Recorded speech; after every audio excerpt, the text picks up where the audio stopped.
जैसे दास ने पहले भी सत्संग में बताया कई बार, ये दास एक बार सेब खरीदा था, एक सेब विक्रेता थे, और ये क्या करते हैं कि जिसके पास घना स्टॉक और बढ़िया सेब दिखा आदमी वहां आकर्षित होता है।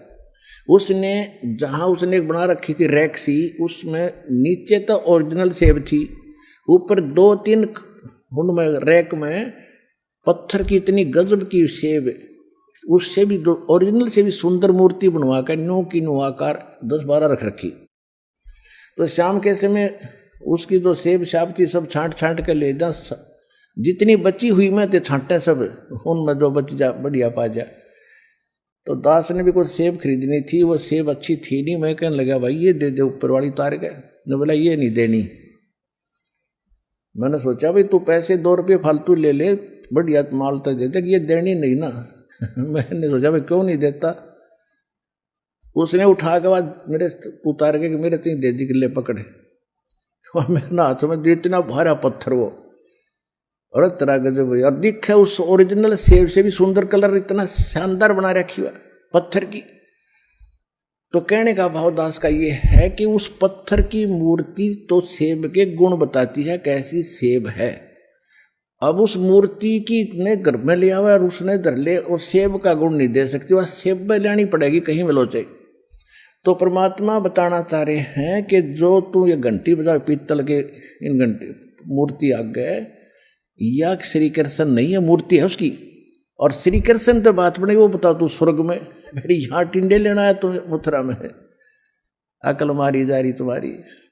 तो पुण्यात्माओं, दास इन अमर वाणियों को अभी इसलिए सुना रहा था क्योंकि आपके हृदय में पहले ये जचा कि कबीर इज गॉड। तो 20 साल के प्रयत्न के बाद आज आप, यानी जो यहाँ आने वाले अधिकतर, ये स्वीकार कर चुके हैं कि कबीर इज गॉड। तो ईब आपका एक एक बात समझ में आओगी, और फिर आप दृढ़ भक्त बनोगे। और दृढ़ भक्त बिना भक्त भक्ति बन नहीं सकती, क्योंकि कोई न कोई डगमा कर देता है। यही हम फेल होते रहे। राम कृष्ण कहाँ रहे, कौन वो नगर कहावे, और ये जड़वंत है देवता से क्यों घंट बजावे। ये तो जड़ है, जड़। इनका के को पत्थर पीटे, घंटी पीटे है, वो तो जो स्वर्ग में बताओ आप वहां रहते हैं रामकृष्ण। सुने गुने नहीं बात ये पत्थर धात पत्थर के स्वामी, और कहाँ भर में धर्मदास चीन निज पद निज धामी निकामी। यानी इसमें कहाँ भटक रहे हो आप, वास्तविक ज्ञान ग्रहण करो, उससे बात नहीं। राम कृष्ण कोटों गए वो धनी एक का एक, जिंद कहे धर्मदास से बूझो ज्ञान विवेक। ये रामकृष्ण ने करोड़ों मर लिए तेरे, अरो मालिक जो का तू है, तो कुछ विवेक से ज्ञान को ग्रहण करो, लकीर के फकीर मत बनो। बूझो ज्ञान विवेक एक निज निश्चय आनम, दूजा दोजख जात कहाँ पूजो पासानम। जठरग्नि से राख साख सुनियो धर्मदासा, और तज पत्थर पाषाण छोड़िया बोधी आशा। या बोधी अली जो आशा तो लगा रहा है, या कमजोर आशा है, इसे मोक्ष नहीं होगा, ना ये भगवान है। कहते जठरग्नि में राख साख सुनो धर्मदासा, कि जिसने माँ के पेट में भी तेरी रक्षा करी। जठराग्नि जहाँ जले थी, जहाँ पर बच्चा पलता है, बनता है माँ के गर्भ में, उसके साथ में ही मालिक ने एक ऐसी इंडस्ट्री ला रखी है पेट में। हम खाना खाते हैं, हम तो 10 मिनट में इसमें डाल कर निश्चिंत हो जाते हैं, ये करें वो करें। उसके बाद तो अंदर फैक्ट्री चालू होती है। हम कच्चा पक्का बनाते हैं, क्योंकि रोटी कभी घनी फूक जाए तो वह काम नहीं करे, और फिर उसके बाद पुनः उनको फूका जाता है पेट में। इनको फूकने के लिए आप सिंपल सी रोटी सब्जी बनाने के लिए कुकर नारा लाओ, ये बना रखे कुकर, सीटी मारे, आग नरी जलाओ, जब जाके सब्जी थोड़ी सी नरम होती है, और फिर अंदर फिर परमात्मा उसको, वो परमात्मा की फैक्ट्री जो अंदर जठराग्नि जिसको कहते हैं, वह फिर से इसको कत्ती फूक के और इसमें से न्यारे न्यारे अंश बना के, और मल अलग करके, पेशाब अलग करके, और अलग से डिश करती है। और वहां इतनी गर्मी होती है, जब इसको पुनः जलाया जाएगा तो वहां कितनी हीट होगी। और उसका ना उस हीट का ना कि शरीर पे इफेक्ट, ना उस छोटे से मासूम बच्चे के शरीर पे आंच नहीं आने देता जाता। तो कहते जिसने तेरी रक्षा वहां करी वो है समर्थ, वो है पूर्ण परमात्मा। और सारे ब्रह्मांडों को रच के जिसने रचा है उसका ध्यान दो, जिसमें गीता ज्ञानदाता भी कहता है कि तू तत्वदर्शी संत की प्राप्ति के उपरांत परमेश्वर के उस परम पद की खोज करनी चाहिए, जहां जाने के बाद साधक फिर लौटकर संसार में कभी नहीं आते। और जिस परमेश्वर ने सब ब्रह्मांडों की रचना की है, जो सबका सृजनहार है, कहते उसको उसकी पूजा कर और ये अपने मनमुखी साधनाएं त्याग दे। जठरग्नि में राख साख सुनो धर्मदासा, और तज पत्थर पाषाण छोड़िया वो दी आशा। अनंत कोट ब्रह्मांड रचे और सब तज रहे नियारे, जिंद कहे धर्मदास से जाका करो विचारे। सारे ब्रह्मांडों को रच के और उनसे अलग उनके ऊपर ही रहता है। अब जैसे वैज्ञानिक ने वायुयान बना दिया और उसके अंदर बैठ गया ठाठ से, वो चालू कर दिया, चल भाई। अब वो वैज्ञानिक उस जहाज ने सर पर नहीं ठहरा, उसके अंदर बैठा और बैठा अपना भोजन करा, उसके अंदर यह सारे सिस्टम हो रहे। तो इसी प्रकार परमात्मा ने सब ब्रह्मांडों को बना के छोड़ दिया, उसमें चाबी भर दी वचन से, अरे उन पर घूम रहे ठाठ से, उनको क्या सिर दर्द है। तो विज्ञान, इस नकली विज्ञान में अंतर हो सकता है, कोई डिफेक्ट आ सकता है, उस मालिक के विज्ञान में कोई अंतर नहीं आ सकता। जो उसने बोल दिया सो फाइनल होता है। अनंत कोट ब्रह्मांड रच सब तज रहे नियारे, जिंद कहे धर्मदास से जाका करो विचार। जाका करो विचार सकल जिन सृष्टि रचाई, वार पार नहीं कोई बोलत है सब घट माही। बोलत है धर्मदास सुनो जिंदा मम बाणी, और कौन तुम्हारी जात कहाँ से आए प्राणी। ओए होए, भगवान तो उसको स्वामी करे और धर्मदास जी भगवान को कहते ए जीव ए प्राणी तू कहां से आया, तेरी क्या जाति है, तू बोल रहा बहुत गणा। बोलत है धर्मदास सुनो जिंदे मम बाणी, कौन तुम्हारी जात कहां से आए प्राणी। सरगुण सेवा सारे है निर्गुण से नहीं ने, सुन जिंदे जगदीश तू हमें शिक्षा क्या दे। कहते मैं तो सरगुण पूजा करता हूं मूर्तियां की, मैंने निर्गुण से कोई लेना देना नहीं, और तू मुझे क्या दीक्षा देता है जिंदा, मैं सब ज्ञान से परिपूर्ण हूं। बोले जिंद कबीर सुनो बाणी धर्मदासा, हम खालक हमसे खलक ये सकल हमरा प्रकाशा। अब देखो परमात्मा ने कहा कि बोले जिंद कबीर सुनो बाणी धर्मदासा, सुन मेरे वचन। हम खालक, खालक माने सारी सृष्टि का रचने वाला, और हमसे ये खलक या सारी सृष्टि मेरे से ही बनी है, और ये सकल हमरा प्रकाशा। हम रचे सब पाषाण नदी ये सब खेल हमारा, अचरा चर्चौ खानी बनी विधि 18-12। हमसे ब्रह्मा विष्णु ईश है कला हमारी, हम ही पद परवान कल्प कोट युग तारी। हम साहेब सतपुरुष हैं ये सब रचना हमारे, जिंद कहे धर्मदास से हम पूर्ण करतार। अब यह धर्मदास के गले नहीं उतरा कि सारी झूठ बोल रहे हो। एक मुसलमान मान रहा था, एक जिंदा महात्मा बैठे एक प्राणी समझ रहा था। और परमात्मा क्या कहते हैं, हम साहेब सतपुरुष हैं ये सब रचना हमारे, जिंद कहे धर्मदास से हम पूर्ण करतार। अरे फिर बिदक क्या एकदम, अरे क्या बात कर रहे हो, आपने शर्म नहीं आती, एक 2 कोटि के जीव और अपने आप को भगवान कहते हो। परमात्मा फिर अंतर्ध्यान हो गया।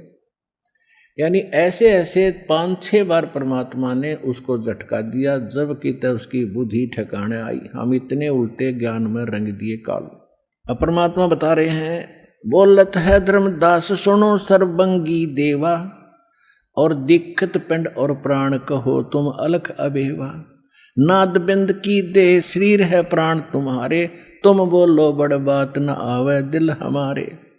खान पान स्थान देह में बोलत दीसम, और कैसे अलग स्वरूप भेद कही है जगदीशम। कैसे चंद और सूरज और कैसे नदी गिरपासाना, और कैसे पानी पवन धरणी पृथ्वी असमाना। कैसे सृष्टि संजोग विजोग करी किस भांति, कौन कला करतार कौन विद अवगत नाती। अब धर्मदास जी पूछ रहे हैं कि आप अपने आप को भगवान कह रहे हो। जब दोबारा मालिक फिर मिले, फिर ठीक बोला थोड़ा सा कि नो बताओ, आप खाते हो पीते हो, सामने बैठे मुझे दिखते हो, भगवान तो निराकार है। आप पुण्यात्मा, हमारी सारे सबकी बुद्धि कति फेल हो रही थी।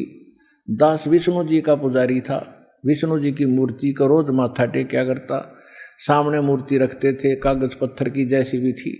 और फिर भी कभी चर्चा चलती थी कि भगवान कैसा है, को तो निराकार है, दिखाई नहीं देता, प्रकाश दिखता है। तो वह बुद्धि धर्मदास की सेट हो रही थी। कहने लगे कि तुम भगवान कहो और मेरे सामने बैठे हो, खाते पीते दिखते हो, और सारा कुछ आपके शरीर भी दिखाई देता है, परमात्मा तुम कैसे परमात्मा हो। तो परमात्मा बोले कि देख निरख पर कर देख, हमारी पंच भौतिक निकाया, मेरा शरीर तेरे जैसा नहीं है, मैं विधेय हूँ। विधेय का मतलब है कि तुमसे भिन्न देही है मेरी। विधेय का अर्थ यह होता है बिना देही का नहीं। विधेय जैसे विज्ञान है, यानी विशेष ज्ञान को विज्ञान कहा, तो विधेय का अर्थ है तुमसे भिन्न विशेष देही है मेरी, आप जैसे 5 तत्वों की नहीं है। यजुर्वेद अध्याय नंबर 40 के मंत्र नंबर 8 में ये स्पष्ट किया है कि सप्रियागात शुक्रम अकायम ऐसनाविरम अपाप बिंदम कबीर बनीसी स्वयंभू परिभू व्यवधाता। सारे ब्रह्मांडों का रचने वाला, सबसे पहला देहधारी, प्रियागात सप्रियागात, वो सबसे पहला देहधारी है। लेकिन उसकी जो शरीर है उस परमात्मा का, शुक्रम अकायम ऐसनाविरम। अभी नानाडिया ने, जो वेद के ज्ञानियों ने अकायम शब्द पकड़ लिया, अकायम माने बिना काया का, उसमें शुक्रम अकायम ऐसनाविरम लिखा है। शुक्रम माने माता पिता के बीज से शुक्र कहते हैं उसको, और उससे ना, उससे बनी हुई काया नहीं है, और ऐसनाविरम है, उसमें नाड़ी तंत्र नहीं है। तो अकायम भगवान निराकार होता तो अकायम में लिख देते, शुक्रम और बिना स्नायु का क्यों लिखा उसमें। स्नाविरम माने स्नायु नाड़ी, तो उसमें लिखा है कि सप्रियागात वो सबसे पहला देहधारी है, लेकिन उसकी जो शरीर है शुक्रम अकायम ऐसनाविरम अपाप बिंदम, उसका परमात्मा का जो निर्विकार शरीर है उसमें कोई दोष नहीं है। उसकी नाड़ी तंत्र से और माता के पिता के से उस बीज से बना हुआ वो नहीं है, शुक्र से बना हुआ नहीं है, वो है। और वो स्वयंभू है, वो कबीर मनीषी, वो सबसे वो सतगुरु मनीषी विद्वान, वो कबीर देव है, कबीर साहब है उसका नाम। तो यहाँ परमात्मा वही बता रहे हैं कि नरक पर कर देख नहीं पंच भौतिक हम रह काया, हमारा शरीर तुम्हारे जैसा नहीं है। बोलत जिंद अबंध सकल गट साहेब सोई, निर्वाणी निज रूप सकल से न्यारा होई। हम ही राम रहीम करीम पूर्ण करतारा, हम बांधे सेतु संग चढ़े पदम 18। हम ही रावण मारा लंक पर करी चढ़ाई, हम ही 10 सिर मारे देवताओं की बंद छुटाई। अब जैसे पुण्यात्मा दास ने भी आपको प्रमाणित किया था कि जो भी इस पद पर विराजमान हैं, जो अच्छी आत्मा, जैसे राम जी थे, श्री राम थे, तो ये भी भगवान के वो बच्चे थे। कुछ दिनों में जो पुराने भक्त उनका तो सारी बात वो दास संकेत करता हुआ समझ में आओगी कि अब ये समय है जिसमें कंप्लीट कोर्स ऑफ वर्शिप मिलेगा आपको। और ये इतने गजब के मंत्र हैं, थोड़े मंत्रों से आपने ढेर सारा पुण्य मिलेगा। जैसे गरीबदास साहिब जी ने कहा कि सतनाम पा लड़े, 2 अक्षर का सतनाम है वो। रंग होरी हो और 14 लोग चढ़ावे राम रंग होरी हो, और तो ना तुले तुलाया राम रंग होरी हो। एक श्वास उश्वास से जो कीमत सांस के मंत्र की, एक मंत्र की, सतनाम की कितनी कीमत बता दी है कि उस एक बार के सिमरण पूरे संत लेकर अपने आप नहीं कितने सुना कर बांटे जाओ, से कोई लाभ नहीं होगा। हर एक चीज मर्यादा काम करती है। इस दास से वो मंत्र लेकर और फिर मर्यादा में रहते हुए एक सांस का सिमरण आपका कितनी कीमत देगा आपको। हम एक छोटा सा सरपंच बन गया, उससे मैंने सोचा घना काम बन गया। कोई चेयरमैन बन जाए, उसमें ने सोचा बहुत ही बड़ी उपलब्धि होगी। कोई एमएलए बन जाए, ने सोचा काख पीठा पता नहीं के पा लिया।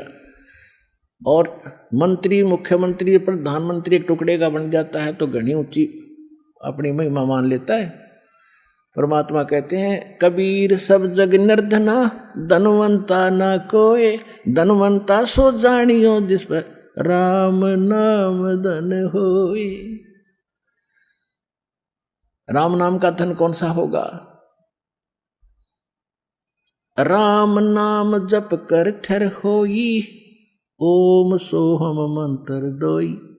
ये क्लियर भी कर दिया गरीबदास जी ने कि राम नाम ये है, इसको जप के स्थाई स्थान प्राप्त करो।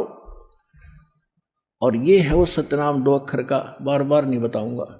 तो यहां बताया कि सतनाम पालड़े रंग होरी हो। एक तखड़ी के, एक पालड़े में एक सांस के नाम की कीमत दर दो। और 14 लोक चढ़ावे राम रंग होरी हो। 3 लोक पासंग धर रंग होरी हो, तो ना तुले तुलाया राम रंग होरी हो। कि अगर तुम यहाँ खुशी मनाना चाहते हो तो इस राम नाम की भक्ति कर ले। राम के रंग में रंगने के बाद फिर यहाँ का सुख भी तुम्हें तभी प्राप्त होगा। न नकली होली करते हो, लाल पीले कपड़े कर लेते हो, इससे कोई लाभ नहीं होगा। कल किसी का उकचुक हो जाती है, कोई डेथ हो जाती है, मना के दिखाओ होली। एक भगत कह रहा था हमने 11 साल हो गए कोई त्योहार नहीं मना लिया। हमारे परिवार में कोई ऐसी मृत्यु हो जाती है, कोई रिश्तेदारी में हो जाती है, हमने त्योहार मना के नहीं देख लिया। तो परमात्मा कहते ये होली राम रंग की होली ग्रहण करो तुम, इसमें फिर होली भी या है असली होली तय। तो कहते हैं इस सतनाम का एक मंत्र की इतनी कीमत है। जैसे इस दास का जन्म किसान परिवार में हुआ और हमारे घर पर ये सेठ लोग, बिजनेस व्यापारी गेहूं बाजरा ज्वार सौदा लेने आते थे। तो हमारे पिताजी पहले कहते थे भाई लाला जी आपकी तखड़ी दिखा, इसके में इसमें गड़बड़ ना होनी चाहिए। जब दिखाता था लो जी, और थोड़ी बहुत त्रुटि होती थी तो उसी कणक से जैसे गेहूं तोलना हो, थोड़े से 4-10-20 गेहूं उठाए दाने और एक साइड में डाल दिए, वो एररलेस होगी, उसमें त्रुटि नहीं रही। वो पासिंग कह रखी मानी जाती, वो पासिंग था उसमें पड़ी रह थी, वो सौदे में नहीं आती थी। और उसी तरफ बट्टे रख देते थे फिर, और दूसरे पलड़े से फिर भर कर तोल के वो 10-20-50-100 मन गेहूँ तोले जाते थे। तो सौदा तो वो गेहूँ का वो था, 100 मन 50 मन जो लिया उन्हें, और वह पासिंग 4 दाने पड़े थे वो एक साइड में, वो सौदे में नहीं आते। तो कहते हैं सतनाम एक पालड़े में रंगोरी हो और दूसरे में 14 लोक चढ़ावे, जिसमें विष्णु जी का लोक, शिव जी का लोक, दुर्गा जी का लोक, ब्रह्मा जी का लोक, धर्मराज का लोक और ब्रह्म लोक, और फिर ये ऊपर के गोलोक और फलाने लोक सारे मिला दे। ये तो एक पालड़े में धर दे, इनकी कीमत खाक नहीं है उसके सामने। और 3 लोक पासिंग धरे, पृथ्वी का पूरी पृथ्वी, स्वर्ग लोक और पाताल लोक पासिंग धरे, तो ना तुला राम रंगोरी। आपने पता नहीं, दास ने पता कि सचमुच सच्ची बात है। दास जोरी है स्मारक का, और आपको जोरी बनाने के लिए प्रमाण दास कर रहा कि आप भी जोरी बनोगे और बन भी गए भगत जो ज्यादा ज्ञान सुन चुके। तो क्या कहा है कि 3, तो कहने का भाव तो दास आपको बता रहा था कि इसमें एक वाणी, क्योंकि ये है सूक्ष्म वेद, सवसम वेद यानी तत्व ज्ञान, इसमें एक एक वाणी में घड़े गुड़ रहे थे, इसलिए ये समझ में नहीं आई किसी के। आज तक पटक सर पटक का मर गए, पता नहीं क्या कह रखा है। यहाँ कह रहे हमने पुल बांध दिया, हमने रावण मारा। राम का भी उतना था उसको कुछ करने का। परमात्मा ने वो पत्थर भी परमात्मा ने हल्के किए थे। कबीर साहब ने जो मुनिंद्र रूप मारे थे त्रेता युग में, एक पहाड़ को हल्का किया था। कभी सुनाएंगे आपको कथाएं, जब परमात्मा के प्रगट दिवस पर विशेष लीला ही सुनाएगा दास आपको, अगले समागम जो आने वाला है। तो कहने का भाव है कि उसमें वो भी परमात्मा ने दया करी थी, क्योंकि ये राम कृष्ण भी उसी के बच्चे हैं और ये घने भक्ति धन के संग्रहित था, घने भक्ति धन थे। और वो भक्ति इस समय प्राप्त करी थी उन्होंने, किसी युग में, किसी कलयुग के इस पिछली पीढ़ी में। और जो पार नहीं होंगे वो काल के फंस जाएंगे। अरे ये इतनी कमाई आप तो रोजाना ना जाने कितने सांस का सिमरण करते हो, और एक सिमरण की इतनी कीमत, और सारे जीवन में पता नहीं कितनी कमाई कर लोगे। और यदि आप पार नहीं हुए फिर फंस गए काल के। स्वर्ग में राजा बना, स्वर्ग का देवता बना देगा, माँ स्वर्ग में ले जाएगा, सबको अलग अलग जो भक्ति करे और सबकी न्यारी न्यारी स्थानों पर, आपको भिन्न भिन्न स्थानों पर इसका बेनिफिट देगा। साथ में इसका अपना एक कमीशन है वो लेता है, और पूंजी आपकी खत्म होगी। अरे रामकृष्ण हर की फिर भी गणियाँ बच जाती है। ऐसे जो पुण्यात्मा बनते हैं तो उन्हीं में से ये फिर सिलेक्ट करता है, अपने पुत्र रूप में पैदा करता उन आत्माओं को। उनकी पूंजी तो वह अपनी ओर से, अरे उसके उनको दुरुपयोग करके उनको पाप का भागी और बनवाता है। और जहाँ जब वो रामकृष्ण रूप में जब विष्णु जी आए, विष्णु जी भी तो उसी के बच्चे हैं जो विष्णु बने, किसी वो भी कभी इस कलयुग में मालिक की पूजा कर रहे हैं। तो उनको जब दुख होता है तो वो भी साथ वही देता है जाके। जब रावण नहीं मर रहा था, पसीने आ गए थे उसके रामचंद्र जी के, जब परमात्मा ने जाके गुप्त रूप से जब उसकी नाभि में ठोका था तीर, वो तो सामने बराबर का योद्धा था। राम कहते छक्के छुड़ा रखे थे उसने, रावण ने। तो कहने का भाव ये है, कहते धनी का जगत का पेख ना पेखा, धनी का नाम ना लेखा। जो कर रहा था उसका पता भी कोई नहीं क्या। तो यहाँ वो बता रहे हैं कि हमने ही कराया था सारा काम। तुम रामकृष्ण को तो सिर्फ एक महिमा दी थी कि इनके पुजारी हैं, भक्ति की आस्था बनी रही। इस कलयुग तक भक्ति की आस्था बनाए रखने के लिए आपके हृदय में मालिक ने स्वयं आगे ना आकर के, चाहे को किसी की पूजा करे, उसी के माध्यम से जाकर उसका फल दे आए। और काल ये चाहता है कि भक्तिहीन हो जा, इसी भक्ति कराऊं करती नकली, और ये भगवान से आस्था उठ जा। जैसे सारा चीन नास्तिक बनवा दिया, महात्मा बुद्ध बेच के रूस नास्तिक कर दिया। अरे थोड़े कुछ दिनों में यहाँ भी नास्तिक कैसे हो रहे थे, हम के कौन सी भक्ति करें थे, माया माया लूटने की होड़ ला रखी थी, बस किसी तरह बन जाओ। तो ये चाहता था कि भगवान से दूर हो जाए, गलत साधना करें, भगवान से कोई लाभ मिले नहीं, और ये फिर खत्म हो जा कहानी। और भगवान ने चाहा था किसी प्रकार इस युग तक, इस समय तक इनमें थोड़ी बहुत आस्था भी जागती रहेगी ना, तो फिर थोड़ी भी जोत जलती रह जाए, उसमें और घी डाल दो, फिर शुरू होगी न्यों की न्यों भरगी। तो दास डाल लेगा सत भक्ति का घी आपकी जलती हुई जोतों में, ये फिर